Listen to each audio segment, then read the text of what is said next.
जेवून सगळे आपापल्या घरी जायला निघाले. दोघीही वसंतरावांना निघताना बिलगल्या.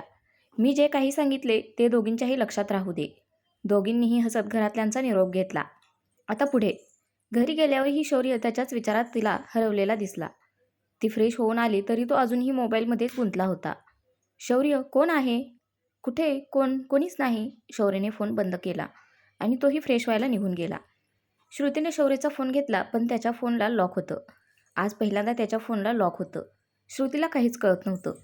पण आता ती दमली होती. शौर्य यायच्या आधीच तिचा डोळा लागला होता. दुसऱ्या दिवशीही नाश्ता करताना शौर्यचं सतत लक्ष फोनमध्ये होतं.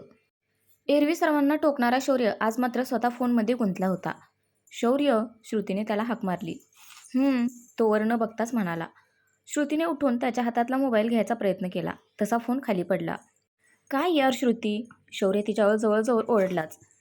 तिच्यावर कशाला ओरडतोस? मगापासून बघते तुझं लक्ष फक्त फोनमध्ये आहे. इतकं काय आहे त्यात? कावेरीबाई त्याच्यावर वैतागत म्हणाल्या.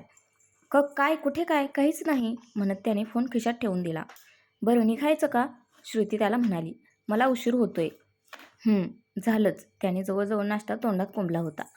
आजचं शौर्याचं वागणं काही केल्यास श्रुतीला अजूनही समजत नव्हतं. 2 दिवस श्रुती पोलीस स्टेशनला गेली नसली तरी सगळ्या गोष्टी तिला समजत होत्या. अजूनही त्या बार मालकाने तोंड उघडलं नव्हतं. सापडलेलं लाखोचं ड्रग्ज अजूनही नष्ट केलं गेलं नव्हतं. रादर निशांत सरांनी ते होऊ दिलं नव्हतं. श्रुती पोलीस स्टेशनमध्ये पोहोचताच तिने आधी 2 दिवसातले अपडेट कॉन्स्टेबल नाईकना मागितले. तसे आज सगळे तिला अगदीच निवांत दिसत होते. आज काय सुट्टीचा दिवस आहे का? श्रुती सगळ्यांकडे एक कटाक्ष टाकत म्हणाली. ते आज मोठे साहेब नाहीत ना, त्यांच्या आईला हॉस्पिटलमध्ये नेले, त्यामुळे आज सगळे निवांत आहेत. मी आहे इथे, विसरू नका, कामाला लागा सगळे. इतकं बोलून श्रुती तिच्या केबिनमध्ये गेली. रणदिवे सर श्रुतीच्या मागे तिच्या केबिनमध्ये गेले आणि तिला म्हणाले. श्रुती, यार तू आजकाल बोर व्हायला लागली आहेस. सर, इथे आपण मजा मारायला येत नाही ना? श्रुतीही हसत म्हणाली. माहीत आहे ग, पण काम करताना सिरियस असणं गरजेचं आहे का? हो सर, आपल्या प्रोफेशनमध्ये तरी आहे. बरं सर, सुशांतला आज कोर्टात घेऊन जायचं आहे ना? हो, मी आणि प्रसाद घेऊन जातो. तुझी उगाच दगदग नको. तसे आज निशांत सर नाही आहेत, तर जरा कळलं सर. बोलतच श्रुती उठली आणि रणदिवे सरांसोबत बाहेर आली. हा बोलला की नाही? श्रुती प्रसादकडे बघत म्हणाली. नाही ग, इतका धुतलाय तरी बोलायला तयार नाही. तो बार मालक मार खाऊन अर्धमेला झाला होता, पण बोलायला तयार नव्हता. चला टाळा काढा मोरे, श्रुती कॉन्स्टेबल मोरेकडे पाहत म्हणाली. मॅडम, सरांनी त्याला हात लावू नका असं सांगितलंय. मोरेही अगदी तावातावत बोलत होता. का? रणदिवे सर मध्येच बोलले. माहीत नाही, पण त्यांची तशी ऑर्डर आहे. श्रुतीने सरळ खिशातून फोन काढला आणि ACP सरांना फोन लावला आणि सगळी परिस्थिती त्यांच्या कानावर घातली. मी बोलतो त्याच्याशी, तू तुझी कारवाई कर. ACP सरांनी श्रुतीला पूर्णपणे परमिशन दिली होती. एकूण इकडे मोरे मात्र चरफडला होता. नाईलाजाने मोरेने टाळा काढला. आत जाण्याआधी श्रुतीने मोरेचा फोन काढून घेतला, कारण तिला ठाऊक होतं तो लगेच निशांत सरांना फोन करून सांगणार ते. श्रुती आत गेली तसा तो बार मालक तिच्याकडे पाहून कुस्तीतपणे हसत होता. प्रसाद, पोलीस स्टेशनच्या बाहेर काम सुरू आहे ना, तिथून ड्रिल मशीन आणशील का? आता तुला कशाला हवंय ड्रिल मशीन? पोलीस स्टेशनला होलं पाडायचे. सांगितलं तेवढं कर. जा, डोक्याला शॉट नको लावत जाऊस. श्रुती त्याच्याकडे पाहून वैतागत म्हणाली. प्रसादला तर काहीच कळत नव्हतं. चल शेडगे, बोल पटापट, श्रुती त्याची कॉलर धरत म्हणाली. कोणासाठी काम करतोस? तो माल कोणाचा आहे? श्रुतीचे प्रश्न ऐकून तो हसू लागला. किती वेळा तोच प्रश्न विचारणार मॅडम? तुमची माणसं विचारून विचारून दमली. आता तुम्ही आलात. तो जोरजोरात हसत बोलला. तशी श्रुतीने एक सनसनीत त्याच्या कानाखाली लावली. मॅडम, खूप झालं तुमचं. माझा वकील येईलच आता, थोड्या वेळात. आता श्रुतीच्या लक्षात आलं की निशांत सरांनी त्याला हात लावायला का मनाई केली आहे ते. वकील यायचा आहे ना अजून? आला तर नाही आहे ना? श्रुतीही हसत म्हणाली. प्रसाद, आणते मशीन इकडे. श्रुतीने ड्रिल मशीन चालू केली आणि त्याच्या डोळ्यासमोर धरली. चल बोल, नाहीतर कायमचा आंधळा हो. प्रसाद आणि रणदिवे सर फक्त आ वासून श्रुतीला पाहत होते. ती असं काही करेल ते कोणालाच वाटलं नव्हतं. चल बोल पटकन, नाहीतर श्रुतीने अगदी त्याच्या डोळ्यासमोर मशीन धरली होती. शेडगेचे हातपाय बांधले होते, त्यामुळे त्याला जास्त हालचाल करता येत नव्हती. शेडगेला चांगलाच घाम फुटला होता. भीतीने त्याचा थरकाप होऊ लागला. बोलणार आहेस का? श्रुती ड्रिल मशीन अधिकाधिक त्याच्या डोळ्याजवळ नेत होती.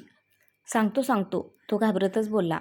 मग त्याने तो कोणासाठी काम करतो आणि त्या बारचा मालक तो स्वतः असल्याचं कबूल केलं.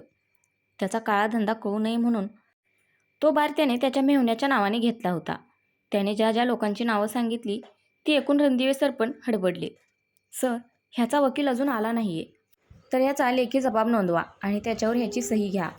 मग प्रसाद आणि रणदिवे सरांनी त्याचा लेखी जबाब घेऊन त्याची सही घेणार तोच त्याचा वकील जामीनपत्र घेऊन आला. श्रुतीने त्याला बाहेरच मुद्दामून गुंतवून ठेवण्यासाठी छोटूला सांगितलं.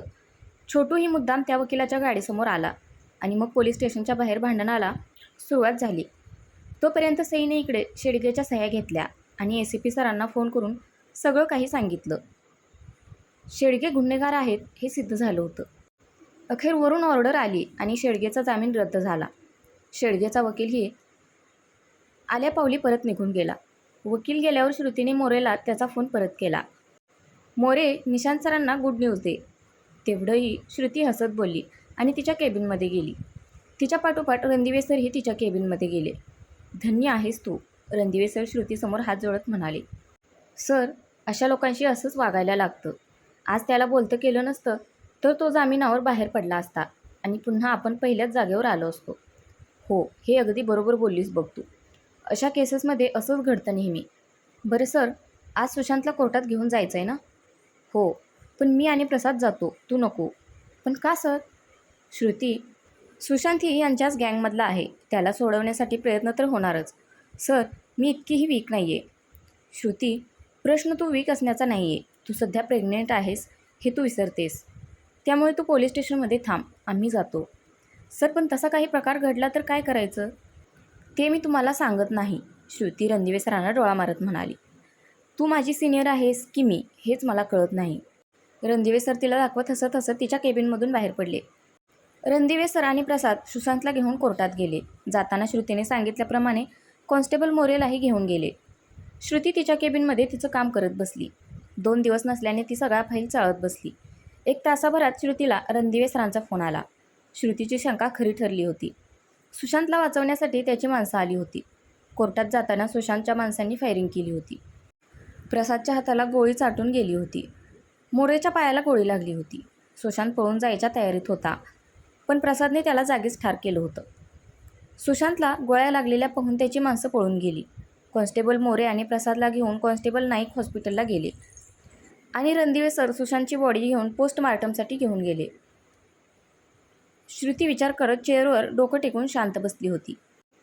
किती धावपळ केली तरी हातातोंडाशी आलेल्या गोष्टी निसटून जात होत्या. आज तिचा दिवस खूपच धावपळीत गेला होता. शौर्याचा तर आज दिवसभरात तिला फोनही आला नव्हता. आला होता फक्त एक मेसेज, आज तो तिला घ्यायला येणार नाही, तर प्रसादसोबत घरी ये. तिनेही त्याला ओके म्हणून मेसेज केला. प्रसाद सरळ हॉस्पिटलमधून घरी गेला होता. रात्री श्रुती तिचं काम संपून घरी जायला निघाली होती. आज शौर्य तिला घ्यायला येणार नव्हता, त्यामुळे ती रिक्षासाठी थांबली होती. इतक्यात तिच्याजवळ एक गाडी येऊन उभी राहिली. रणदिवे सर होते. अगं, आज एकटीच? नवरोबा नाही आले का तुझे? नाही सर, आज त्यांना काही काम होतं सो नाही आले. बरं चल, मी सोडतो तुला. नको सर, जाईन मी. तसंही आपली घरं विरुद्ध दिशेला आहेत, श्रुती हसत म्हणाली. असू दे, चल, उशीर झालाय, मी सोडतो तुला. श्रुतीचं काहीही न ऐकता त्यांनी तिला जबरदस्ती गाडीत बसायला लावलं. श्रुतीला सोडून रणदिवे सर निघून गेले. श्रुती घरी आली तर तिला जोरजोरात हसण्याचा आवाज येत होता. तिने डायनिंग टेबलच्या दिशेने पाहिलं तर तिला शौर्य आणि एक स्त्री हसताना दिसली. श्रुती त्या दोघांजवळ आली तसं शौर्याचं लक्ष श्रुतीकडे गेलीस. आलीस तू? मीट माय फ्रेंड योगिता. श्रुती फक्त तिचं निरीक्षण करत होती. योगिता दिसायला सुंदर होती. तिने लाईट ब्ल्यू कलरची साडी नेसली होती, स्लीवलेस ब्लाऊज, केस मोकळे सोडून एका बाजूला घेतले होते. तिची नजर तिला जरा वेगळीच भासली. श्रुतीने फक्त हसून तिला ग्रीट केले. सॉरी श्रुती, अगं मी इथे नवीनच आहे ना, आजच आली आहे. तिच्या राहण्याची सोय होईपर्यंत ती आपल्या गेस्ट रूममध्ये राहील. तिचं सामान आणायचं होतं म्हणून तुला घ्यायला येऊ शकलो नाही. इट्स ओके शौर्य, श्रुती त्याला हसून म्हणाली. आता शौर्य आणि योगिताच्या पुन्हा गप्पा सुरू झाल्या. श्रुतीला मात्र शौर्याचं आजचं वागणं खटकलं होतं. तीही तिथेच चेअरवर बसली आणि तिने रमाईला एक कॉफी आणायला सांगितली. श्रुतीने आता प्रसादला फोन केला. कसं आहेस आता? अगं ठीक आहे, गोळी फक्त चाटून गेली आहे. 1-2 दिवसात ठीक होईल, प्रसाद तिला म्हणाला. आणि मोरे, तो कसा आहे? त्याच्या पायाला गोळी लागली, रणदिवे सर सांगत होते. श्रुतीचं बोलणं ऐकून शौर्यचं लक्ष आता श्रुतीकडे गेलं. श्रुती, काय झालं? बाजूला बसलेल्या कावेरीबाई पटकन म्हणाल्या. तिने त्यांना थांबा असं म्हणत हात केला आणि प्रसादला काळजी घे सांगून तिने फोन कट केला. काही नाही मॉम, आज चित्राच्या नवऱ्याला कोर्टात हजर करायचं होतं. त्याला कोर्टात घेऊन जाताना फायरिंग झाली. त्यात प्रसादला आणि आमच्या एका कॉन्स्टेबलला गोळी लागली. तू ठीक आहेस ना बाळा? त्या तिच्याजवळ येऊन तिच्या डोक्यावरून हात फिरवत म्हणाल्या. हो मॉम, मी पोलीस स्टेशनमध्येच होते. मला का नाही सांगितलंस? मी तुला घ्यायला आलो असतो. आणि तू आता कशी घरी आलीस? शौर्य तिच्याकडे पाहत म्हणाला. तुम्ही बिझी होतात ना म्हणून नाही सांगितलं. श्रुती योगिताकडे एक कटाक्ष टाकत म्हणाली. इतक्यात रमाई तिच्यासाठी कॉफी घेऊन आली. श्रुती कॉफीचा मग घेऊन वर तिच्या रूममध्ये निघून गेली. शौर्य पुन्हा योगितासोबत बोलण्यात गुंतला. तसा कावेरीबाईंचा पारा चढला. काय चाललंय शौर्य? त्या त्याच्याकडे रागात बघत म्हणाल्या. कुठे काय मॉम, एकतर तिला घ्यायला गेला नाहीस. दमून आली आहे ती. तिला आता तुझी गरज आहे. योगिता इथेच आहे. उद्या मार गप्पा तिच्यासोबत. Sorry Maugham. सॉरी मला नाही, तिला बोल. ती आयुष्यभराची जीवनसंगिनी आहे तुझी. आणि आता ती प्रेग्नेंट आहे. सगळ्यात जास्त तिला तुझी गरज आहे. रोज तिच्या मागे मागे करतोस. मग आज काय झाले? आल्यापासून शौर्याचं घरातल्या कोणाकडेच लक्ष नव्हतं. इतका तो योगिताशी गप्पा मारण्यात गुंग झाला होता. मुळात कावेरीबाईंना तो योगिताला घरी घेऊन आलेलं पटलं नव्हतं. पण 2-4 दिवसात ती जाईल तिची सोय झाल्यावर, म्हणून त्या गप्प बसल्या होत्या. पण श्रुतीकडे त्याचं दुर्लक्ष करणं त्यांना अजिबात पटलं नव्हतं. शौर्यने गुपचूप मान खाली घालून ऐकून घेतलं. आता किती वेळ ढिम्यासारखा उभा राहणार आहेस? आप्पासाहेब म्हणाले. तसा शौर्य लगेच वर रूममध्ये पळाला. योगिताला मात्र मनातून खूप राग आला होता. इतकं काय आहे तिच्यात की सगळे तिचंच गुणगान गात आहेत? तिने नाक मुरडलं आणि फोनमध्ये डोकं खुपसून बसली.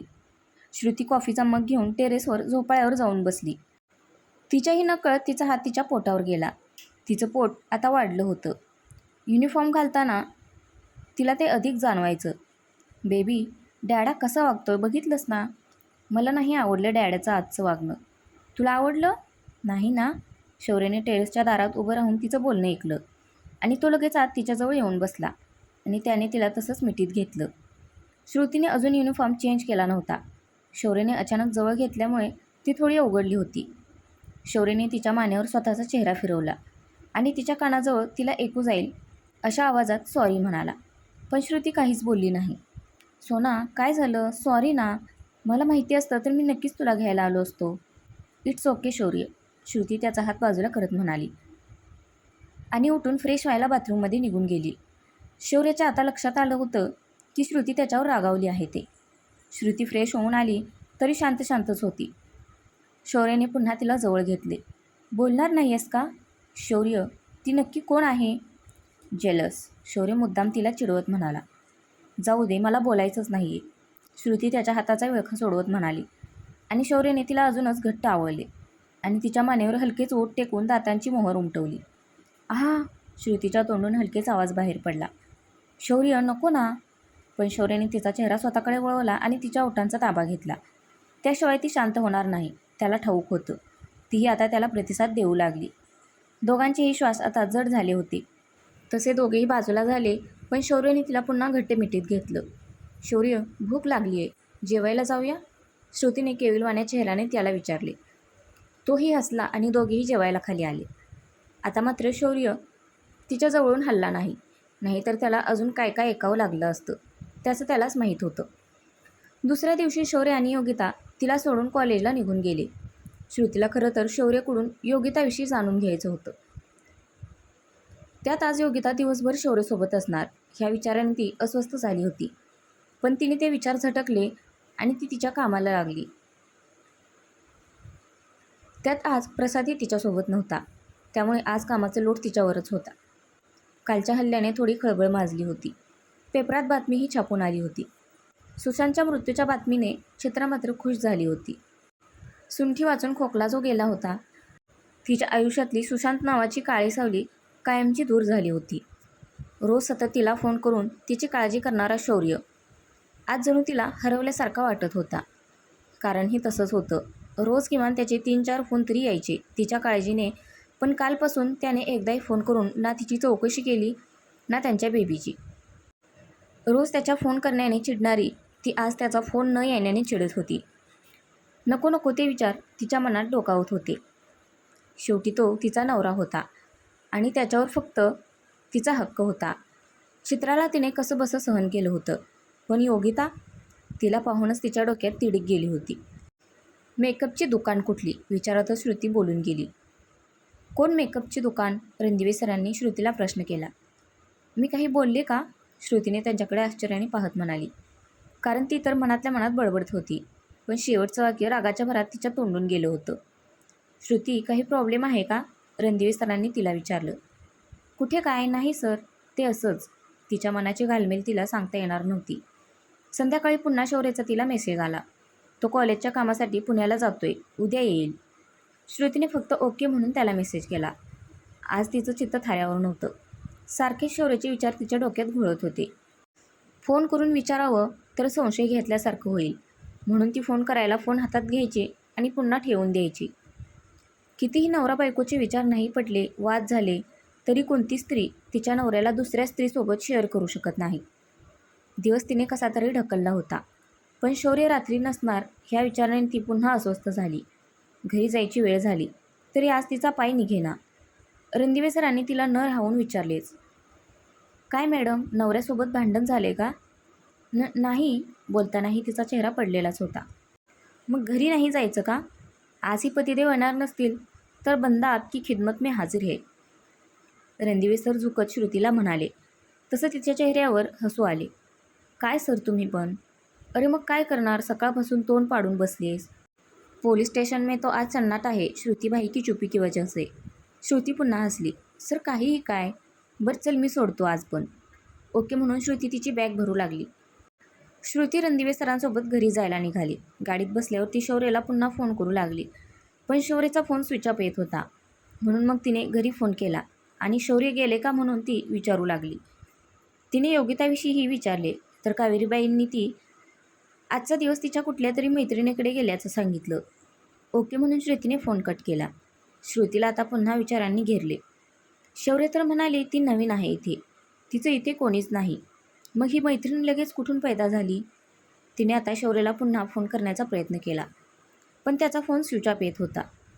शौर्याच्या सेफ्टीसाठी तिने त्याच्या घड्याळात त्याच्या न माहिती GPS बसवला होता. तिने आता GPS ट्रॅकर ऑन करून शौर्याचं लोकेशन चेक केलं तर ते जुहूचं दाखवत होतं. नेमकं काय चाललंय तिला काहीच कळत नव्हतं. शौर्य पुण्याला जातो म्हणाले होते आणि आता तिच्या मनात अनेक शंका येऊ लागल्या. तिच्या कामामुळे तिचे अनेक दुश्मन जे बनले होते. सर प्लीज गाडी जुहूला घ्याल का? श्रुतीने रणदिवे सरांना विनंती केली. व्हाय नॉट? पण का गं? तिकडे म्हणजे काही इन्फॉर्मेशन मिळाली आहे का? तसंच काहीसं आहे, श्रुती म्हणाली. रणदिवे सरांनी गाडी जुहूच्या दिशेने वळवली. श्रुती आता नखं कुरतडू लागली. रणदिवे सर तर एकटेच गाडीत बडबडत होते.